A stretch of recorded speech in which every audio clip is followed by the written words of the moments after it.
This old man, Paul, who's probably at this time 71 years of age, has walked 10,000 miles, has had practically every disease that you could possibly get, has been stoned twice, flogged many times, shipwrecked twice, been bitten by a viper. The man who gives us these words that become the Acts of the Apostles. The reason why I think there hasn't been a lot of treatments of Paul's life on film, his life is so wild and expansive, and it almost doesn't seem possible that a person could live. He lived 100 lives in one life. He is absolutely the most prolific writer of the New Testament. There's so much when you look at his writings from all the epistles and his communications, and there's some deep theology and there's some deep lived experiences and the Acts of the Apostles. There's so much, like part of it is like, how do you even begin telling that story? What kind of talents did this guy have? How he could speak, how he could write.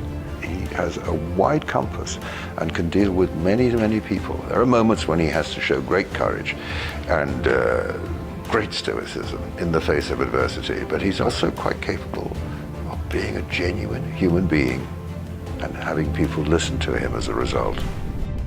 I think that Paul, above so many others, knew exactly what sin, mercy, and grace meant in his own life and how powerful it was, and you know, the conversion of someone who was so seeped into law and tradition, and it was eye for an eye and tooth for a tooth, and if you sinned and then you didn't sacrifice, you were not forgiven by God. This is how it worked in the old, Jewish tradition, and so I think for him to sort of come to this conclusion of understanding, oh, it's really about grace, it's really about mercy, and it's all about love. And without those things, we don't have anything. I think he can speak to it more than anyone because he knew how far that transformation and how far that journey took him, you know, from where he was at as Saul, and then the conversion, and then what he did for the next 30 years of his life.